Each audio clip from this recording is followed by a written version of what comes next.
looking at porn. Damn right I am. God damn it. Nah, it's Pinterest. I'm trying to find something, but I can't seem to find it. What are you looking for? Honestly, I forgot. So this is going to be fun. Trying to find what I'm trying to remember. That's a good start. Alright, people. Welcome, everyone. Welcome to Hecate's Doorway. I'm your host, Gabriel. I'm Brandon. And together we make up a couple of bitches. A couple of bitches. Yeah, that sounds about right. Yeah. I'm worth like 5 cents. 5 cents? Yeah. Oof. I feel it. That's my life. Yeah. It's okay. It's a good life. I'm only worth a nickel, but it's a good life. So I'm sure as y'all can tell by the title, today we are talking about Richard Ramirez. Woo. The Night Stalker. Yeah, straight from one serial killer to another. Nice. Straight from one Richard to another Richard. From one dick to another dick? Yeah. Think they would touch hips? God, I don't know. What would they do if they met each other? Take notes? I don't think Richard Chase knows how to take notes. I think he'd be like, so, what'd you do after you killed them? Like, oh, I hid the bodies. You hid the bodies? When did you drink the blood? I don't drink blood. The fuck? Is your blood okay? Then why do you do this? Alright, you're schizophrenic. That'd be interesting if one of the serial killers, if they ever met each other. Oh God, who was it? It was Ed Kemper and I'm blanking on the other one. But Ed Kemper and oh my God, who was it? Herbert Mullen. Herbert Mullen? Yeah, I can't remember. He was a serial killer. I can't remember exactly his story, but the two of them were in prison together. And apparently they had interactions. Something about fucking Kemper would give Mullen like treats and shit. The fuck? Yeah. Like a dog? Kinda, yeah. Okay then. Apparently Ed Kemper also read a bunch of books on tape. On what? Books on tape. Books on tape? Books on tape. Books on tape. I don't think they exist anymore for obvious reasons, but... Yeah, I'm like, wait, tapes? Okay. Yeah, this was like the 80s, so good old cassette tapes. Interesting. Richard Ramirez, you're here for it, and this is honestly probably one of the scariest serial killers I think I know of. Really? Yeah, he scares me just because he's I don't know, he's scary just because he's like in it just for the kills. You know, like most serial killers, they have some kind of reason, even though it makes no sense and it's fucked up. You know, they all have their thing they do, but Ramirez just wanted to fucking kill for the hell of it. He was like an edgy kid who took the edge all the way up, and he just, he had quite the upbringing, which is what we're going to be getting into today, because this is going to be a 2 or 3 part series, depending on how this goes. We'll see. And part 1 is more or less his backstory. Nice. Which is really, really, really not good. Worse than the Black Dahlia? Well, yeah. Damn. Yeah, well, I mean, her backstory is just kind of depressing just because she gets beat and all that. His backstory is, well, unlike the last Richard, who had a normal childhood, we're going to get into why his wasn't so normal. Nice. So, Richard Ramirez was an American serial killer who operated in California, specifically Los Angeles and San Francisco, from 1984 to 1985, and may be one of the most terrifying serial killers of all time. Unlike most serial killers who had a victim type and a modus operandi, Richard killed whoever, however he wanted. He would shoot, stab, strangle, and beat his victims to death. If they were in their homes at night, they were fair game in Ramirez's eyes. It seemed the only thing consistent with the crime scenes left in his wake were the shoe prints he left behind. And that sounds weird, but apparently these shoe prints were one of the only things that actually connected all these together. Damn. Yeah, which we'll get into in probably part 3. But even that alone wasn't enough for a quick find and capture. Richard Ramirez may also be the closest thing to the quote-unquote satanic killer we'll probably ever see, because as you all know, there's really no such thing as satanic murderers. Yeah, those are just made up. Mm-hmm. Especially during the Satanic 3 or... what was it called again? Oh, the West Memphis 3. Yeah, West Memphis 3. Yeah, which we'll definitely get into later. Oof, that made us mad. Yeah.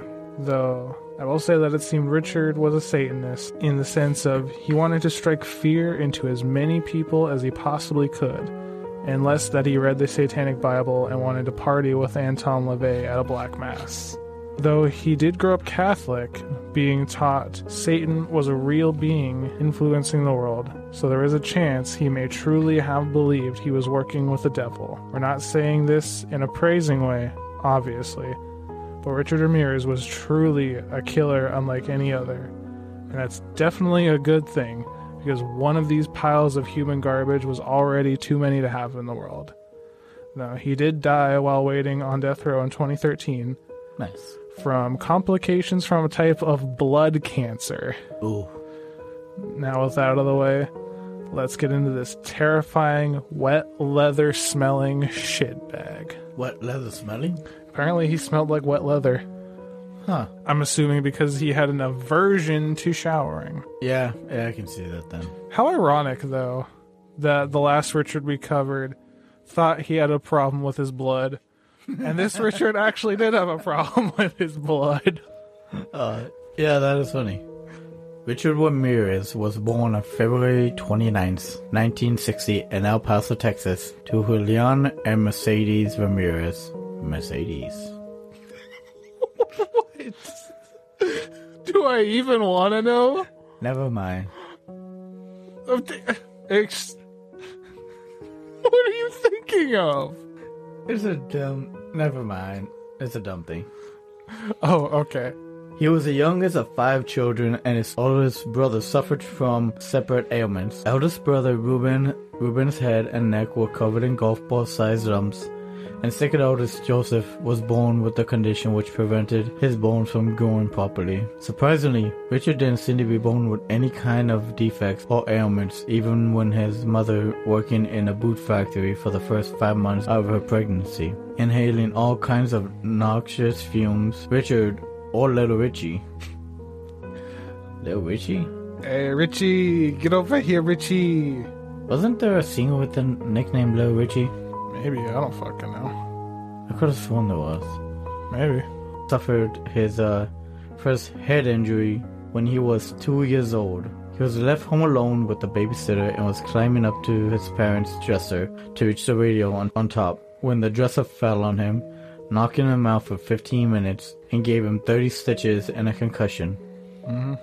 Head injuries during one's adolescence have been linked to violent tendencies with serial killers for quite a while, and Richard would suffer too in his childhood. His second head injury would occur with his sister Ruth. She was swinging on a swing set and Richard ran over to her. Before she could stop, he was hit full force in the head, knocking him out again.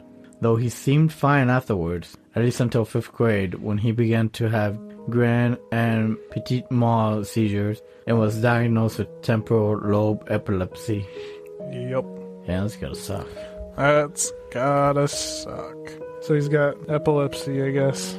Yeah, and having 2 brain injuries as a kid definitely would affect a person's growth. Mm-hmm. I think the biggest thing with a lot of the whole head injury talk is, especially when it's the frontal lobe, I believe a good enough head injury to there will affect things like impulse control and anger. Yeah.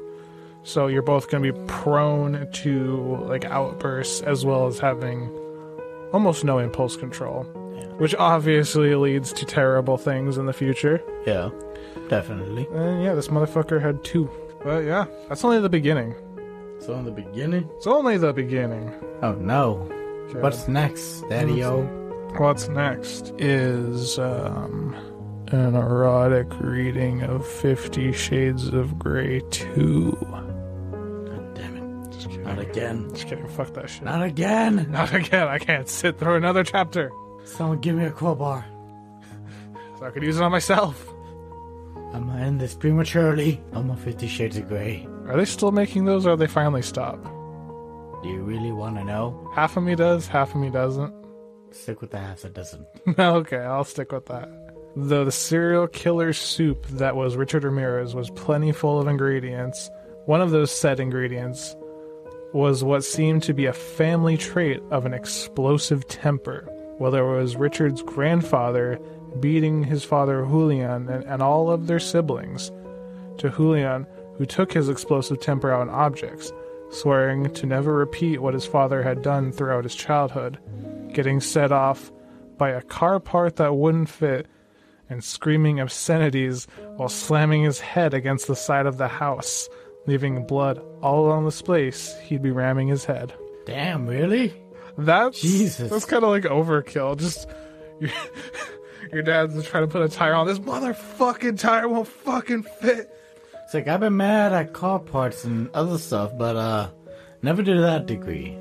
I know, just I'll think babe. Slamming your head against the side of the house, like I did that once. I mean, this sounds like it's not like what we've all done where we put our heads up against the wall and just, slightly hit it. It sounds like this motherfucker is just wham, wham, wham, wham. He's leaving blood behind. Ow. Imagine smacking your head again. How? Ow. Yeah.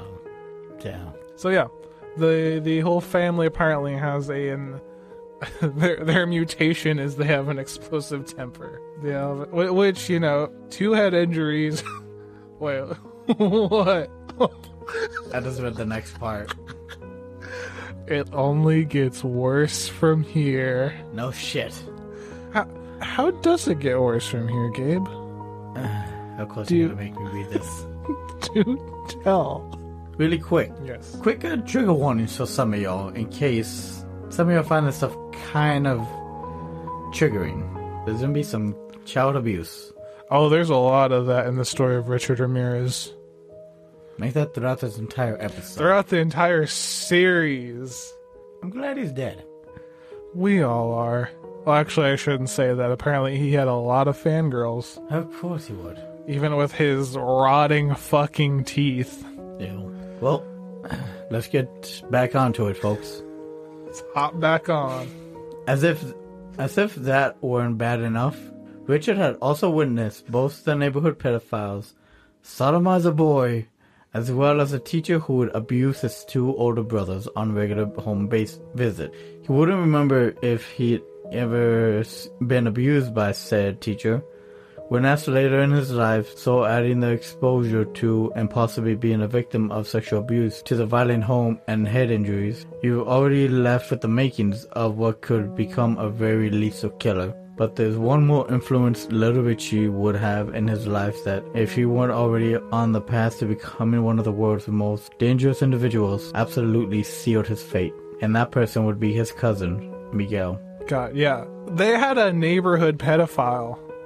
2, apparently. And you had to be raped by your teacher. Oh, Jesus Christ. But yeah. Gabe, did you know that that's not even the worst? No, God. Okay. Here we go. You want to know what the worst is? Yeah, let's go. So, Miguel was a Vietnam veteran with massive impulse control issues, drug addictions, and a disgustingly bad brand of violent behavior. He would tell stories of his time overseas, where he would do horrible things like raping women in the villages his squad came across during patrols.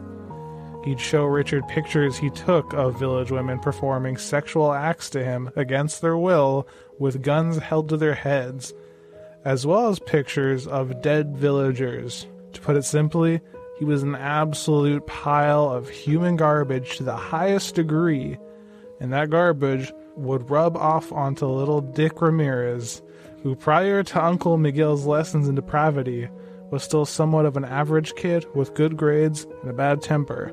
But all the pictures and lessons Miguel gave to Richard on a near regular basis, coupled with Richard beginning to hit puberty, twisted his mind into forgetting everything he was taught as a child and embracing this new life of evil depravity. So yeah, Cousin Miguel is probably the worst part of all this. Yeah, I can see why, too. He's not exactly a good person. No. He's fucking awful. He had all these pictures of him literally just... He's a war criminal. Yeah, definitely. He had pictures of decapitated villagers and village women being held at gunpoint to do terrible things. And he would show him all this. He'd teach him all the ways that he would kill them. Damn. Now, Gabe, would you believe me if I said it still gets worse? Yes. Good, because it does. Unlike the last Richard, there's not quite as much funny this time. I can imagine. I already missed Richard Chase. No. All this came to a head on one horrible day, which was at Miguel's house, as he usually was when he witnessed his first murder. Miguel's wife, Jessie, came home with their children and began to yell at him for playing pool all day, instead of going out and looking for work. Miguel went to the fridge to grab the gun he, for whatever reason, had in there for just such an occasion. Yeah, he had his gun in the fridge.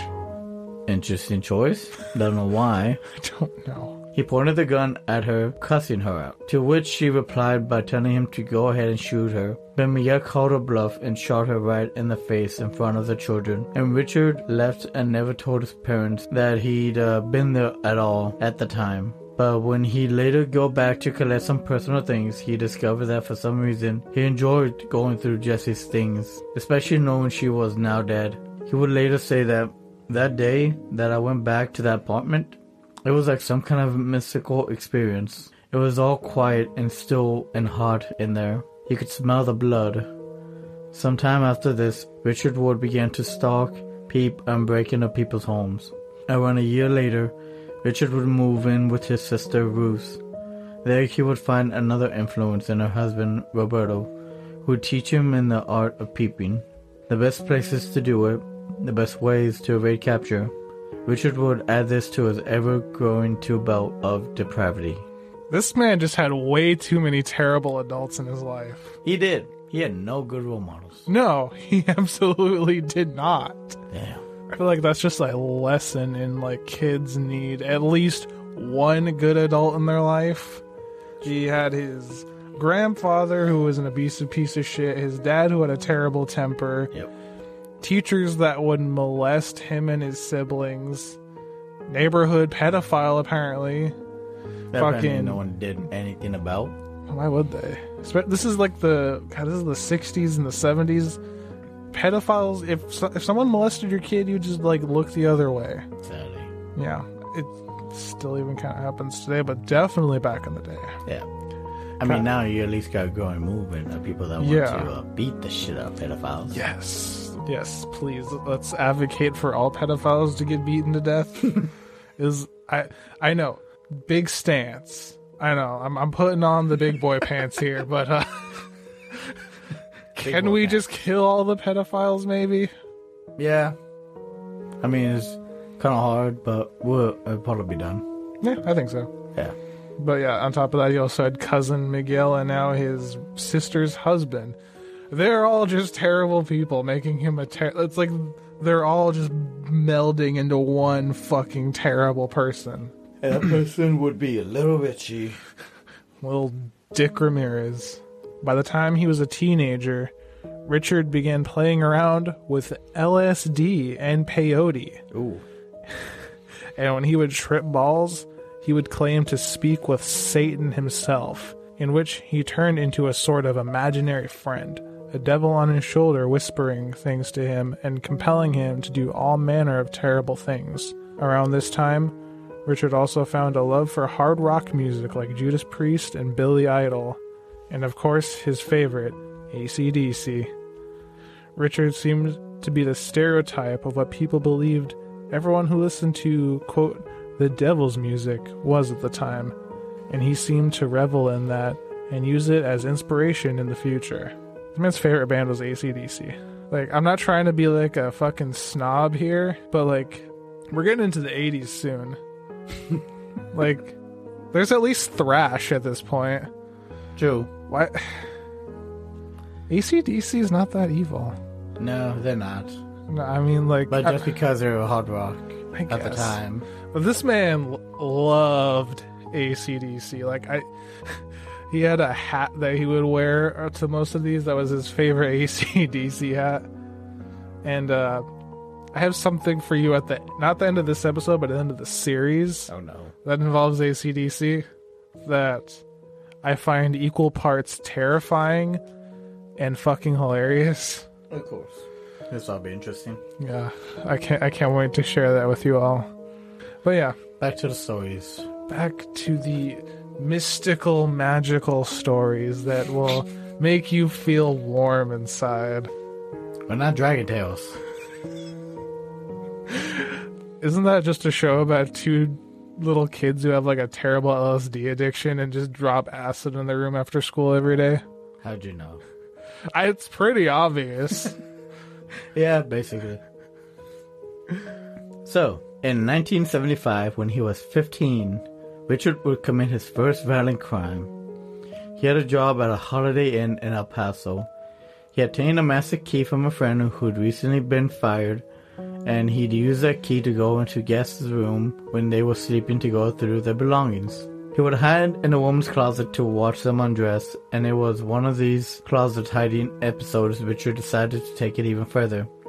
He waited in the woman's closet until he was alone and jumped out at her, bound and gagged her and attempted to rape her. But her husband came back into the room and beat Richard unconscious. The cops were called, but for whatever reason, the couple eventually dropped the charges and Richard got away with his first violent crime. What the fuck? Why? I don't know. My only two guesses are either because he's a 15-year-old and for some reason got some kind of like sympathy from them, or because this is the 70s and people would rather just pretend that these sort of things never happened. And if you drop the charges and don't go to court for all this, you can just pretend this never happened. Or could be that they were meeting up when they were supposed to. Secret rendezvous. That could have been a thing too. Yeah, I mean, it could be a number of things.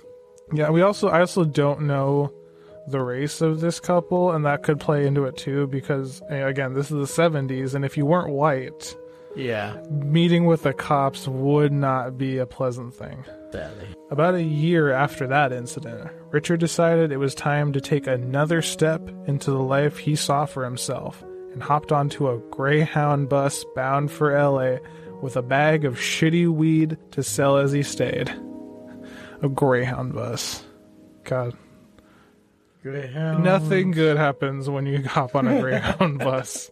Upon leaving the downtown station, he stopped at an adult bookstore to pick up a bondage magazine before getting a room down in Skid Row. Though this wasn't much of a paradise, even for Richard, as within a year, he developed a debilitating addiction to mainlining cocaine, which seemed to bring him closer to his imaginary version of Satan, but also increased his already intense anger issues and tendency towards violence. This addiction was also anything but cheap, and to keep up with this habit, Richard dove headfirst into burglary. It was around this time Richard would start staying in places like the Cecil Hotel, but only if he had enough cash after getting his fix. If he didn't have the cash, he'd sleep in cars, always stolen. Soon, Richard would add a new drug to the mix, PCP. Damn. Yeah. PCP. PCP. Oh, but God, yeah. Mainlining cocaine, which is apparently melting it down and then injecting it straight into your veins. Ooh. Which I learned only gets you high for like 5 minutes. Must be an intense ass high, though. It's probably a very, very intense high. Apparently, it was also like a $1,500 a week fucking expense. Yeah. Not cheap and doesn't last long. But, just yeah. like a cheap hooker. I think it's the guy that doesn't usually last long, though, doesn't it? Yeah, you're right. Never mind. But yeah, no. Now, on top of taking LSD and smoking weed, which, by themselves, totally fine, totally normal. Now he's mainlining cocaine and about to get into fucking PCP. Which, isn't that the thing that a dude in Florida took that made him eat that guy's face? Yeah, that or bath salts. I don't remember which one. No, PCP is the one where, like, you can keep going after you get shot in, like, the fucking chest. That's the one. What a fucking drug for Richard fucking Ramirez to be on. Oh, my God. Let's see real quick. Phencyclodine? What? Is PCP. Phencyclodine, or... That sounds like an industrial I'm not goth gonna band try name. to say the other the word for it. The other one. Phencyclohexyl hyperdine. Yeah. That. You all know that, right? Oh, yeah. Who doesn't smoke hyperdine? Damn, that's one hell of a drug, though. I know. It just... This is one of the reasons that he freaks me out so much. This is just like every terrible thing you could take and add to someone who's going to be a serial killer is there. The head injuries, the violence, the molestations, the mind-altering drugs, the violence, getting away with the violence. But if I'm invisible. Yeah. That's one of the things that, like, a lot of these serial killers do. Yeah, they every time they get away with it, they just feel more and more invincible. Like, oh, this is a thing I can just do. Yep. No one's gonna stop me, so yeah, might as well keep doing it. No. Holy fuck. And guess what? It only gets worse from here. It just doesn't get better. Look, what's that? Oh, there was a meme that had to do with that. It just gets worse. I can't remember what it is now, damn it. And during the time Richard started using PCP, he would also commit his first acts of violence in LA. Her identity is unknown as she was a tenant in Skid Row. Transient in Skid Row, my bad. She approached Richard as she was looking for PCP. Richard had some on him, and they agreed to go back to where the woman was staying and smoke it. By the time they finished what he had, Richard decided to make a move on her, which she rejected. He would leave her later, making sure to unlock the windows, and later, after she'd gone to bed, he entered her room, bound her, and gagged her, and raped her. Yep. Damn. Did I tell you it only gets worse? Because yes. It only... God. Yes, you did. That's so fucking freaky. Like, he's, tries to do whatever he tries to do. She's like, no, go away. So they finish their shit. He leaves. He's like, as he's leaving, he's like, unlocks the window, leaves, and then he just sits up there on, like, the balcony of the room she's in, waiting for her to fall asleep. And then he lets himself in because he left the window unlocked. Like, from the moment he left the house, he's like, this is what I'm gonna do. That's fucking terrifying. Yeah. And we haven't even gotten into the fucking murder yet. Of course not. No. It was a few days later, while Richard was walking about, that he stumbled on a copy of Anton LaVey's Satanic Bible. And to Richard, much like the way he interpreted lyrics to AC/DC songs as him being told his twisted perversions were what he should be doing, he took this as a sign he was doing right by his devil. And we just have to say right now that Satanism is not what Richard or the majority of the media tends to think it is. Nope. Yes, I'm about to get on my Satanist soapbox here. Okay. It's right there. Yes, I'm standing on it right now. Fucking deal with it. Satanism is nothing more than tongue-in-cheek wordplay dismissing the Christian church with mock rituals with no more purpose than poking fun at the religion. And most people who call themselves Satanists use it as inspiration to be a better person and embrace themselves for who they are in a good way. It advocates for respect for yourself and others and just living a happy life. Contrary to what I'm sure many people have heard and been told, it never advocates for murder in any way. No, there are no satanic cults. There are no black-robed, Sith-looking motherfuckers slithering around in the fucking forest, grabbing cats and little girls and doing satanic ritual murder. That doesn't happen. It's literally never happened. Well, I don't know. I don't think you can say never. I'm sure there have been plenty of mysterious murders, and someone's come by saying something or another. The closest things to that have really ever happened have just been people like Richard Ramirez who have like a twisted mind, and they're just like, I'm doing work for the devil. True. But there's not like these big grandiose cults where they're all sitting and like, all right, who are we going to murder today for the Dark Lord? You know, that shit doesn't happen. Yeah. They're almost all cults are Christian cults. They're all based in Christianity. Fucking Mormonism and fucking the Children of God and Heaven's Gate, fucking Jonestown. They're all based in Christianity. Isn't that kind of weird? It's almost like it's the opposite, huh? Okay, my satanic rant is over. Oh, man. Fuck. That's all I have to say. Just fuck.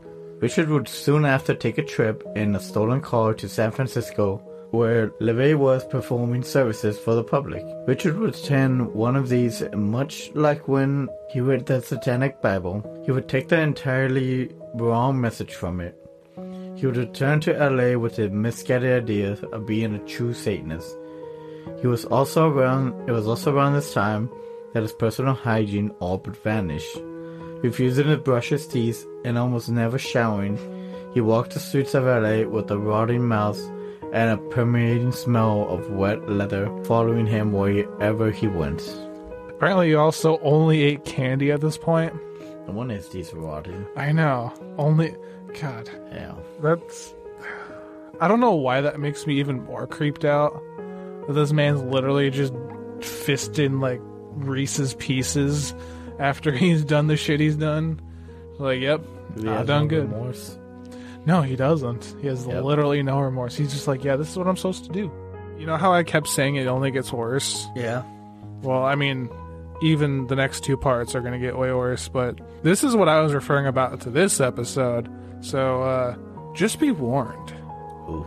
Richard enjoyed going back and forth between LA and San Francisco, and it was in San Francisco that his first murder would take place, though this wasn't uncovered until 2009, when DNA evidence pinned a since unsolved murder on the Night Stalker, as this murder wasn't one he seemed all too ready to talk about, as seems to be the case for most serial killers. Their first victims tend to be children, and they tend to never feel the urge to talk about them like they do all their others. The victim in question was 9-year-old May Lung. She'd been found in a basement of an apartment building hanging by her shirt from a water spigot. She had been stabbed, raped, and strangled. Yeah, that's fucked up. That's very fucked up. And after that, Richard would return to LA to continue his regimen of car theft, burglary, and mainlining cocaine. And as it always happens, Richard would blow all his money on coke, do it, and then become a twitchy, irritable mess when he ran out. And the only way to get more was burglary. And on that night of June 27th, 1984, that's exactly what he set out to do. And that's where we'll pick back up with part 2 of Richard Ramirez. Oh my god, I'm sorry I had to say that. Holy shit. One less piece of shit. I know, he's dead. From blood cancer. I didn't even know you... Well, I guess, was that leukemia? Yeah. Good. I'm glad he died of fucking blood cancer. Well, that's it for part 1, y'all.